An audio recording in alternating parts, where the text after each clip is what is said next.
What's going on, guys? It's Brandon back here again with another BFR. Aside from the I can't even describe what I witnessed yesterday with the Blackhawks. I am in quite bad pain right now, and I'm gonna make this video quick. And I got a lot to say about this game. It's probably the best reason that I'm having side effects from the booster shot. So.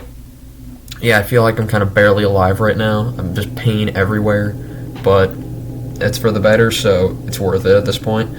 So let's get right into it. So the Hawks come into this game having lost 5 in a row, one of those in overtime since the break. Well, they lost 2 in overtime before the break. Then they lost another 2 in regulation. Then they lost 1 to Colorado in overtime. It's like, okay, they lost to Colorado in overtime. They're a good team. Maybe things are turning around. They play Arizona, and that's a team, the worst team in the league. They lose by multiple goals for the first. Arizona wins by multiple goals for the first time this season against anyone. They win 6-4. The Hawks move to 11-18-5. They outshoot the Coyotes 36-26. They outhit them 27-17. In the faceoffs, 33-33. Hits were 27-17 Arizona. Faceoffs were even, 33 apiece. Chicago 1 for 5 on the power play. Arizona 2 for 5. Fleury saves 20 out of 25. Not a great night for him. Vejmelka saves 32 out of 36. He was fantastic. This game was played on January 6th at 8 p.m. The crowd was all Hawks jerseys. The crowd was chanting, "Let's go Hawks." There were a ton more Hawks fans than Arizona fans. The lines were switched up for the game. 11 forwards, 7D for Chicago. Lafferty, Hagel, and Gustafsson were all on the protocol. So Beaudin was in, and then right into the game. First period, 16:44. Arizona goal to Dyson Mayo, his second of the year, from Gustafsson and Galchenyuk to make it 1-0. So it was a great shot by Mayo. He's been having a good year, and I like him, and I feel like he's improving. And especially for Arizona. 11:42, Arizona penalty to Keller for delay of game. That would be killed. The Hawks were controlling play. Coyotes causing turnovers and dominating faceoffs. There was a good hit, Fisher on DeHaan. 3:33, Arizona penalty to Ladd for holding, which was not a great call. The officiating was awful. Just absolutely awful this game. When an announcer has to say something, it's bad. And Colby Cohen, thank him. He was being completely truthful. He reminded me of the way Pat Foley does it. Pat Foley's been the broadcasting announcer for Chicago for like 40 years.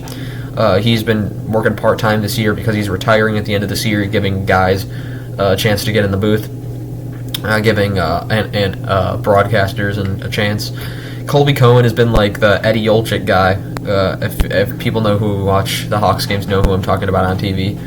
And I've been loving him. He's been quite what Foley was, and has been. If the ref makes a bad call, he will let you know about it, and it's good to have someone like that. Unfortunately, the league doesn't like honesty, nor does the rest of the world, basically. So if he gets in trouble for saying anything, it's BS, and the league, kind of like the George Peros crap last year, I'll be that pissed. Yeah, George Peros should not be the head of safety in the NHL. They're getting broke half the people in the NHL when he played. Move on. O'Brien was laid out by Stillman. Vejmelka, incredible save on DeBrincat. It was a cross-ice one-timer. During that Ladd call, that was not a great call. Kurashev should have gotten a hooking. Tays tried to get a delay of game call on Arizona. It didn't work. Strome chance blocked. 1:54. It's Johan Larsson off his pants from a shot from Gustafsson, first of the year from Moser and Gustafsson to make it 2-0. And Tays was getting chances to end off the period. So it's 2-0 after 1. At this point, my eyes were bulging in anger and both fear of losing to Arizona. But then in the second, a minute and 1 second in, at 18:59, it's a Chicago goal from Kirby Dach, who bats it out of the air. Great shot. The puck was up in the air. He just whacks it in, and it's his 6th of the year from Murphy and Kurashev to make it 2-1. Kurashev was robbed on a Murphy shot. Murphy shot it. Kurashev had the rebound, and Vejmelka just incredible. So yeah, that would lead to the dot goal. That's how the puck kind of got up in the air. So then Hawks in absolute control. Chicago offside went uncalled. Doc made 2 Coyotes then run into each other with a nice move. And then at 14:36, a Chicago goal from Mackenzie Entwistle about 4.5 minutes later, his 4th of the year from Tays into Hahn to make it on a 3-on-1 to make it 2-2. Then at 13:34, it's a Chicago penalty to Borgstrom for high sticking, which would be killed. It was an awful call. It was a follow-through on a shot. If they're going to call that a penalty, and yet DeBrincat got the same exact thing, but no penalty was called, I don't know what to say about the officiating. Awful. Those I hope those officials are watching. Awful. God-awful. Sorry, I'm just kind of laying it into these people, but I'm feeling horrible, and watching the Hawks lose to Arizona was not only frustrating, but confirmed the inevitable to me. So that's why I'm just such a happy person right now.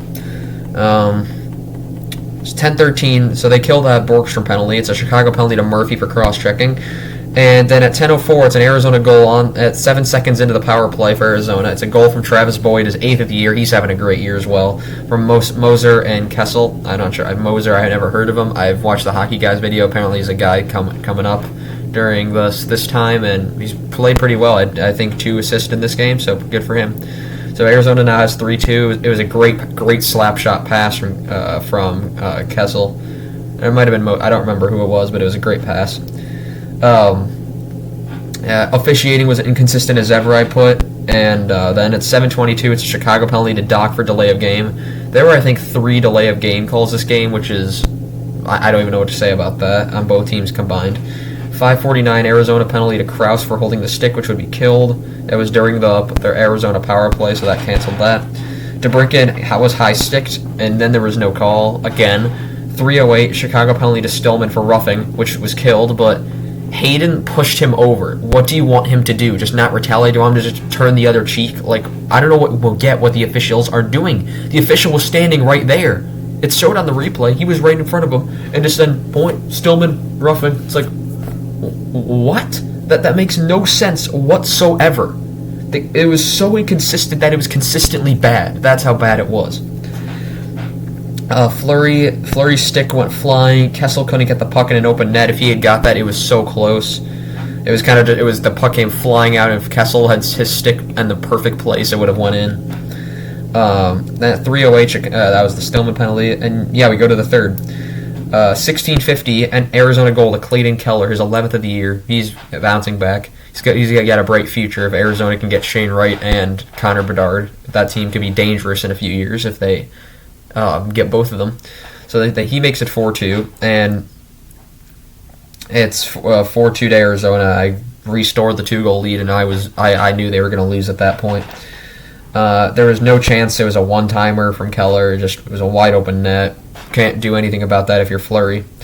And then on that Keller goal, Chicago challenged it for goaltender interference, which it really wasn't conclusive. It wasn't going to go. Even I didn't think it was going to go. And it's in the end, it's Chicago penalty from Strome, and it would be served by Strome for the coach's challenge penalty, which I think is another stupid penalty. So yeah, even better. 15:59, Arizona power play goal. On that power play, it's Johan Larsson with his 2nd of the game from Boyd and Kessel to make it 5-2 Arizona. You couldn't even see, if you could see my face, it would be one of the most demented things you would have ever seen and seen in your nightmares. That's how horrified I was watching this. Entwistle had a good hit and then had a good deflection, but it didn't go in. 13:31, it's a Chicago goal from Jonathan Tays, and it's from McCabe and Stillman with his 5th of the year to make it 5-3. So making the game interesting. Kubalik was slow to get up after a collision. He was fine. 9:11, Arizona penalty to Larson for tripping. It was a bad call. It should have been a call on Seth Jones for tripping, and it wasn't. But it was killed. But that the Hog fans were chanting "Let's go Blackhawks," so that was good to see the fans in Arizona down there. A lot of baseball stuff down there, and probably for the winter, it's kind of cold up here at this time of year. Then that was probably their best power play all year, and they didn't score on it. They just kept the puck. They had more shots on that power play that I think they've taken in some games, probably. So then Jones' incredible play to save a shorthanded goal, that was already something. It was Kraus, the puck, Kraus had a breakaway, and then the puck just lay there on the line. Fleury got the initial, then it's kind of squeaked through. It was going in. Seth Jones dived over Fleury to get it out. It was pretty cool to see. Kane hit both posts then on a shot on that power play. Then there was a scrum following it. It was a crazy sequence of events. Then at 7:06, it's an Arizona penalty to Stroman for delay of game, and on that power play, it's Doc to Strome, and it's not Doc, it's Kane to Strome. Kane hits it up in the air. Strome picks his stick up, basically tips it over the net to DeBrincat, going vertically. Let's say the net's here, Strome was here, DeBrincat was here. Strome just hits it over the net like that, goes right to DeBrincat, who bats it in. So that's 2 batted in goals. You honestly could put Doc, Strome, and DeBrincat on the baseball team, and it would probably work out better than this team. So the Hawks make it 5-4. It's DeBrincat from his 21st of the year from Kane and Strome. It was a great pass by Strome, though. Great pass. And then McCabe laid out Ladd. Fleury was pulled at 2 minutes. There was a timeout at 53.1 seconds. And then at 28.8, the inevitable happened as Arizona empty net goal from Johan Larsson, who gets his first career hat trick, so congrats to him, from Keller and Kraus. And the Hawks had been in complete control this entire game, basically, and lost to a team by 2 goals that had the worst record in the league. I don't know what to say this other than that now, besides the Hawks are the 2nd worst team in the league, the 3rd worst team in the league. Only Montreal and Ottawa are behind them because they beat them. They beat Seattle, you could argue, but Seattle, it's maybe 4th worst in the league. Arizona, if stats didn't look like this, Arizona, in my opinion, Hawks would move down to there. Not even there. Arizona move up to here. The Hawks would just move down there because it is despicable what I've been witnessing these last few games. And I don't even want to watch the games at this point anymore. I'm going to continue. They play Vegas at 9 tomorrow. Am I excited for that? No, nothing whatsoever. I'm excited to see Fleury get his probably ovation and video from the crowd. I want to see that because that's cool for Fleury. But I don't know what else to say. I'm angry at the officials, for both teams, or for justice for both teams. I'm angry at the Blackhawks even more than that because they lost to a team that had 6 wins in 30-something games. There's just no justifying it. There's no way around it. I'm not going to make the playoff series video today. I've already worked myself up, and being in pain, it doesn't really help.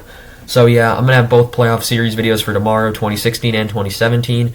So yeah, that's all I have for you guys today. Thank you guys for watching. Hope I feel better, and I'll see you guys next time. Goodbye.